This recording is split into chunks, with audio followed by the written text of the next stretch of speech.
Inflation is here. It's going to be here to stay as well. It's not going to be as transitory as what we were initially told. So obviously, you're going to have to do something with your money, because just keeping it in a savings account or keeping it as additional mattress stuffing, it's not going to hold its value, and you're just going to look stupid at the end of the day. So you need to figure out what you want to do with this type of stuff. Okay, so we got some information here. Okay, what do you want to do with it? Where should you stash your investments? I did a little bit of pre-screening on this article, and it looks a little bit like boomer advice. It doesn't mention anything about cryptocurrency. I don't know a darn thing about that, but there are some experts that are out there, some legitimate experts, not guys who are just trying to sell you on a pump and dump on some trash coin that's out there. No, there are some real quality guys that are out there. So if you're looking for ways and you're all right with a little bit of volatility, just putting your money in a coin and just waiting for a while in order to see development on that, okay, feel free to go do that type of stuff. Okay, just stay away from the NFT scams. Well, I'm sorry, NFTs that are out there, because oh boy, those boys have been awfully quiet lately. There's not a lot of money left in that type of stuff, no, is there? But there are alternate streams of passive income that's out there, and what you can do with that additional income that's out there. So let's figure some stuff out, at least some old traditional advice, shall we? Which investment you hold matters, but so too does what you do with them.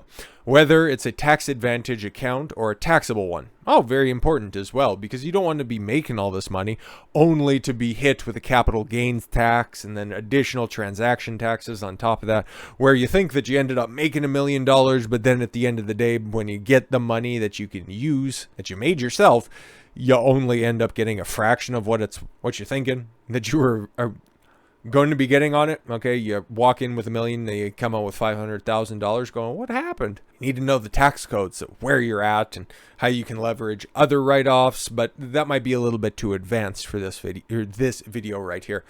The strategy of divvying up your assets into certain types of accounts to lower your tax bill is called asset location. Ah, nice.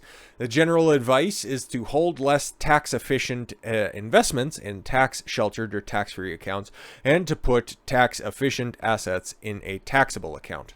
There you go. Okay. So tax-deferred accounts, number one. In a tax-deferred account, such as your traditional IRA, 401k, garbage, just old boomer stuff, okay? You sock away your money pre-tax and it grows tax-free. You pay income tax on the money only when you withdraw it. Great, wonderful, fantastic. And it grows at a rate of what? A little bit better of what an old savings account would. Terrific. So, for example, capital gains distributions from mutual funds won't trigger a taxable event in a tax-deferred account. So, that's why mutual funds make sense for these accounts, especially actively managed strategies with a history of large capital gains distributions or high turnover. Bond income is taxed as ordinary income, so income-oriented taxable bond mutual funds are best held in tax-sheltered accounts as well. Shares and real estate investment trust work well in a tax-deferred account. Yes, real estate is a great way. You wonder why so many billionaires out there are in fact billionaires. Take a look at some of their investments and where a lot of it's being allocated to, and then realize, there's kind of a through line here when it comes to real estate, but we'll talk about that in another video as well. They just bring up a good point right here. The majority of REIT dividends are taxed as ordinary income. There you go. It skirts capital gains because you continuously flip that money over and over again, and there's a lot of stuff behind income tax. A lot of stuff behind real estate and how you can use that in order to lessen your tax burden, because, hey, those tax laws are on the books, okay? Don't let any socialist try to guilt you out of your justifiable income. But anyways, yeah, you should park alternative funds here too, because they tend to generate a lot of capital gains distributions. Yes, exactly. That's just a long way of saying what I said before, that you can use that as a way to flatten out your tax bill. Write some stuff off in order to reap the benefits elsewhere. Taxable accounts. Here you go. You've already paid income tax on the money you deposit into taxable accounts, so you only owe taxes on the profits you pocket. But taxable accounts offer some flexibility that tax-advantaged accounts don't. You can offset realized capital gains with realized losses with a strategy called tax loss harvesting. And inherited assets in a taxable account get set up in cost basis to the value of the day of the original owner's death. Okay, if you're a buy and hold investor, stocks work well in taxable accounts. Any gains on stocks held for more than 1 year get a preferential tax rate of 0%, 15 or 20%, depending on how taxable income and filing status works. Profits on assets you've held for over 1 year are less taxed at taxed and ordinary income rates. That's where it's very important to know the account that you're putting stuff in, know the rates, and know what you need to do with that money in order to avoid the tax man rolling up. The payouts from the most dividend stocks, particularly large dividend payers, get taxed at favorable 0%, 15, 20% rates too, depending on your income, which makes them sensible holdings in a taxable account. Exchange traded funds, whether they hold bonds or stocks, are also ripe for taxable accounts.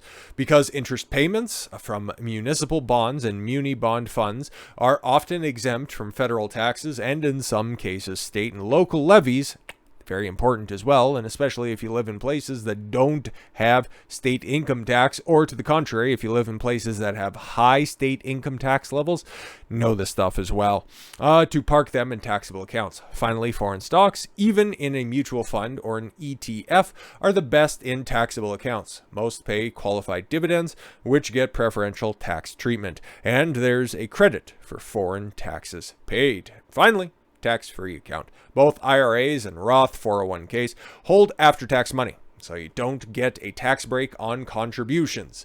That's important. That's why, long story short, that's why those old school ways of managing money, put some money in your retirement account, your IRA, your 401k. In today's day and age, if it's not gaining more interest than the rampant inflation rate is right now, you're just burning your money. I'll just keep it a buck. By the time that you have an opportunity to access those accounts, you're not going to have nearly enough, okay? It's a self-defeating purpose. It's like if you got a 6-inch hole in the bottom of your boat and all you have is an ice cream pail to scoop out the water, well, you can finish the analogy for yourself.